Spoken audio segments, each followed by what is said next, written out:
Proljeće je i još jedno podne u našem kraju. Dok se sunce veselo poigrava sa oblacima vani, u tišini svog doma pripremam domaći hljeb koji ćemo jesti topao uz meso iz šporeta.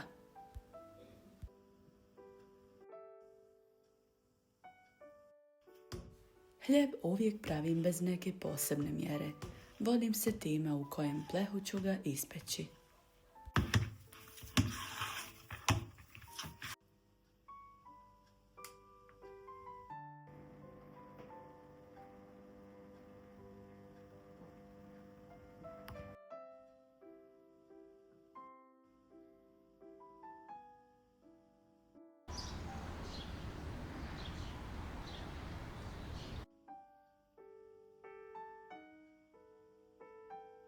Shodno količini brašna sa mlakom vodom pomiješam malo germe i šećera i to pomiješam zajedno sa brašnom, a nakon toga dodam malo soli i ostavim oko pola sata da odstoji.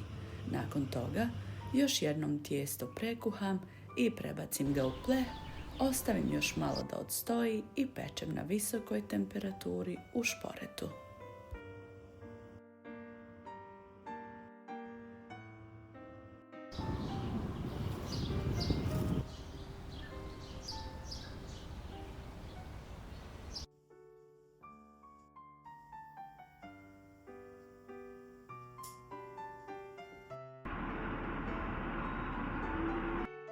Ovog predvečerja Armin i ja smo prošetali do grada i odlučila sam da podijelim sa vama dio naše večernje šetnje u povratku do kuće.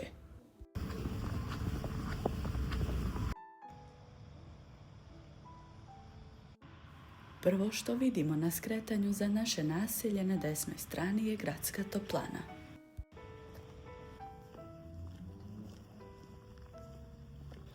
Večernje šetnje kada stigne toplije vrijeme su uvijek nekako posebne i svaki dio mjesta ima svoju priču. Osvjetljeni dio u daljini je naselje Brezici, a za one koji su prvi put tu, ovaj dio gdje mi sada šetamo nosi naziv Ekonomija. Neko od moje publike u komentarima je već upitao zašto ekonomija. Zaista, ni meni to nije poznato, niti sam istraživala, ali ako postoji neko ko zna odgovor na to pitanje, neki od nas bi bili jako zahvalni za novo saznanje o našem mjestu. Iako već od prije naseljeno mjesto, u zadnje vrijeme primjetno je mnogo novih kuća koje se nastavljaju nizati svaki dan sve više. Kako izlazimo iz gradskih bučnih ulica i približavamo se našem mjestu, dosta je mirnije i može se osjetiti ponegdje miris roštilja i miris svježe pokošene trave. Upravo smo prošli zadnji stup ulične rasvjete, a dalje našu šetnju nastavljamo u mraku s nadom da će nam put biti osvjetljen, ako ništa barem svjetlom sa susjednih kuća u okolini, kao i svaki prolaznik koji prolazi ovim putem, a kojih je jako mnogo. Kako miriše trava, svježe pokošena. Iako ni sam centar Banovića ne važi za jedan užurban i veliki grad, ipak se osjeti taj prelaz i približavanje mirnim dijelovima. Ovaj dio, između ostalog, veliki dio građana ove općine koristi za svakodnevne šetnje.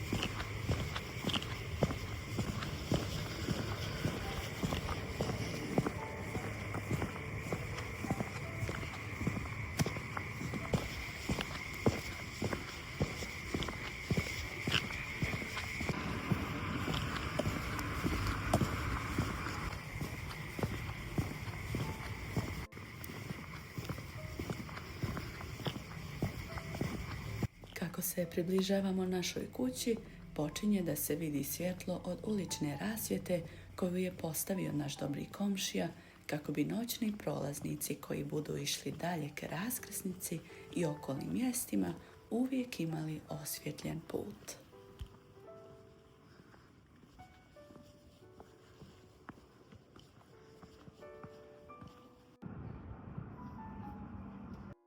Osvanuo je novi dan i jedno iznenađenje za nas.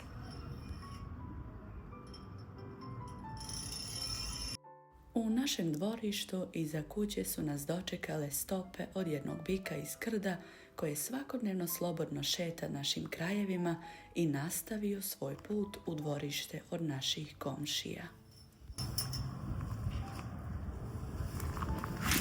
Možda se neko sjeća iz jednog od mojih prethodnih zimskih videa kada sam čak jednog od njih i snimila sa prozora našeg doma. To je jedna jako duga tema o kojoj neću danas, no ono što je bitno i što ću spomenuti da prave nered po dvorištima svugdje po našoj općini.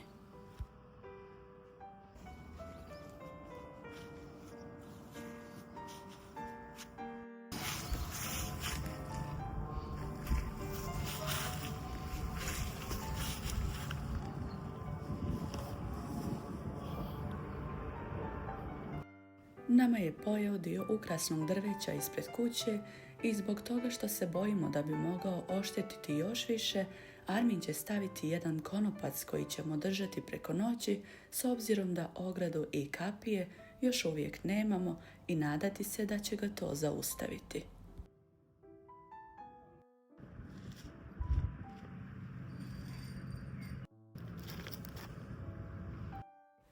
Lijepo vrijeme često koristimo kako bi naše obroke napravili vani, koristeći roštilj koji Armin napravio sam i to je bilo nešto što je on prvi put ozidao.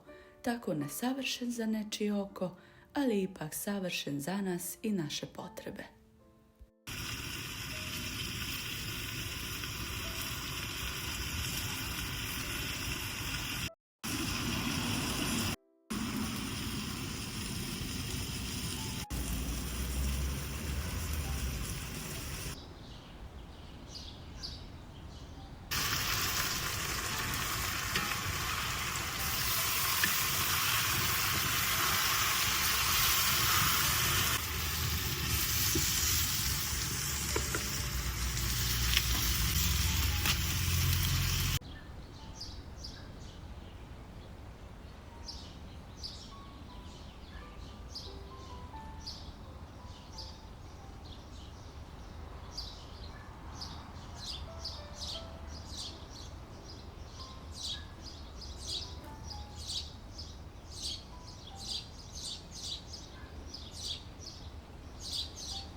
narednih dana smo opet prošetali do Arminovog brata kako bi on dobio malo pomoći u svom poslu, a ja sam to kao i uvijek zabilježila kako bi Emily i cijela naša porodica imala malu uspomenu koja će biti mnogo cijenjena kako godine prolaze.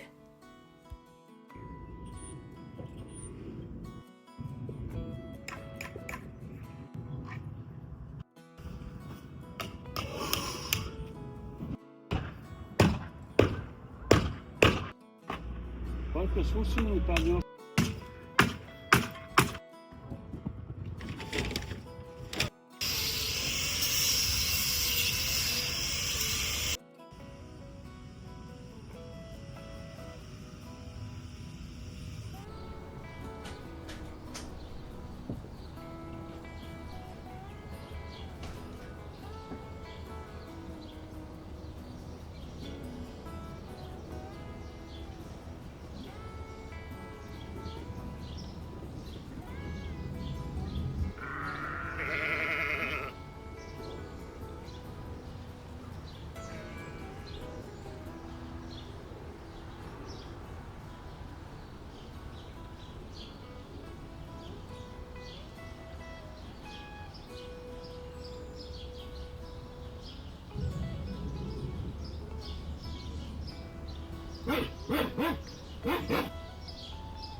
A me sam čak se im knjiga, no.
Osvanuo je još jedan divan dan, pomalo vjetrovit i hladan, ali ipak lijep za obaviti nekog posla vani.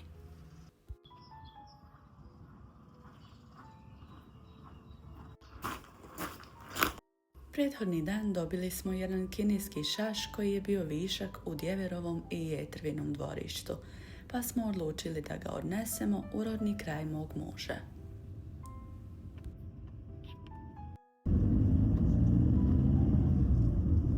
Tačnije, odnijet ćemo ga i posaditi u dvorištu naših prijatelja, čije dvorište je postalo jedno veliko gradilište i samim tim i vrt je još uvijek u fazi uređivanja. No, kako im se svidjela ova biljka, kao i još poneka, izrazili su želju da je imaju u svom dvorištu, što smo Armin i ja sa oduševljenjem dočekali i danas ćemo im posaditi biljku koja će možda biti podsjetnik na jedno prijateljstvo.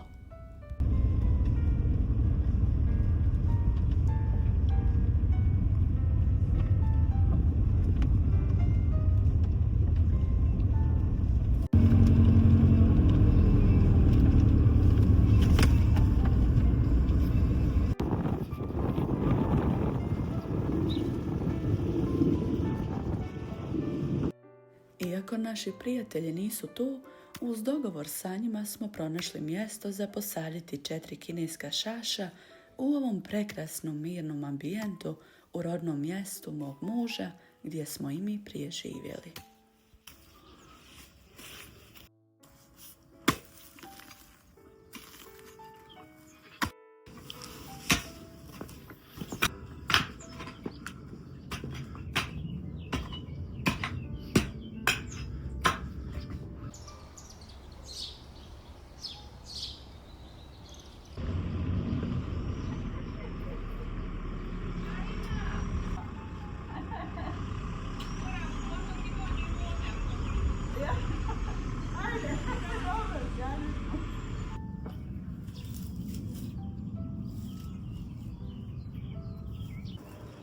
Znaš, evo imam je ulje, nešto ću.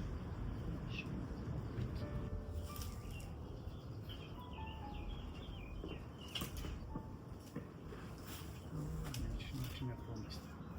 Tako, tako. I sad govorim na ovom to.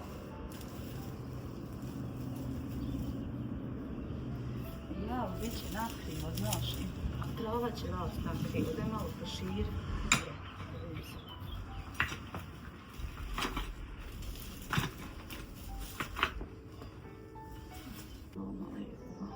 Ne trebaš okrenuti se, samo tu zadigni iz zemlje i da upotpori. Ne razumiješ ti šta te pričam.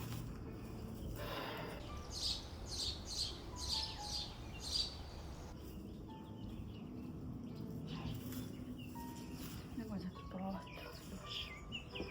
Da vidimo na okrug.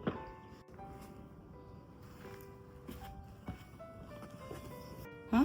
Sredina rupe.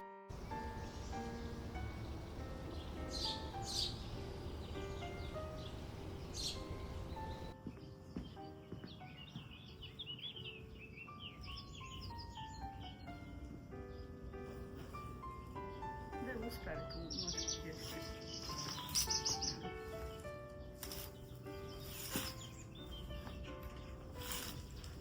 Ja, možda, ali haj kako se bude kopala ruka, haj tu, ja.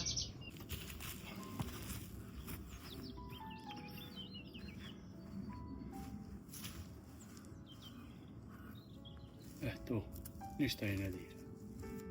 Jako je bila dobra.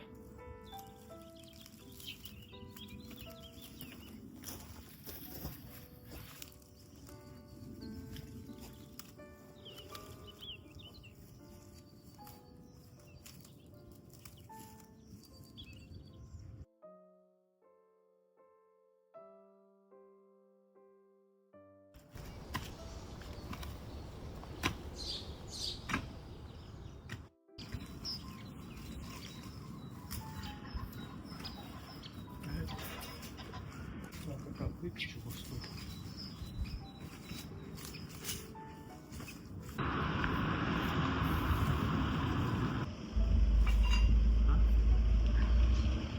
Amen, je. Tu. Tu, Ružno. nije ono, ovdje je to. Samo poduboko si je. Na potrebi je. Ribo! Joj, vjetar ubi ovdje. Jest, ja ovdje, baš je vjetar. A ne ostaje.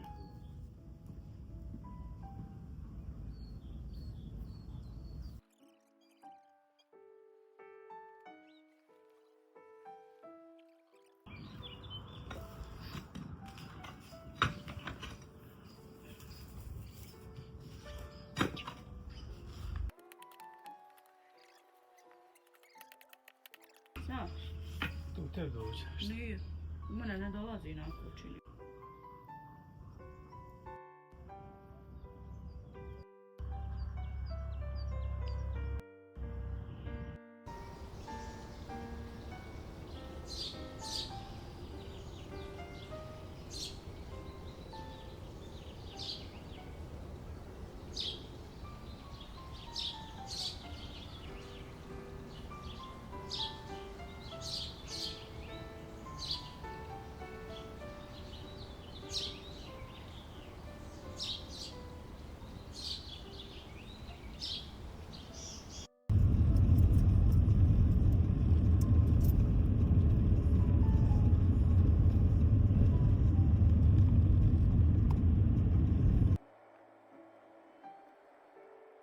U povratku kući smo iskoristili drugi put u našoj novoj mjesnoj zajednici zbog trgovine koja se tu nalazila kako ne bi morali ići do grada.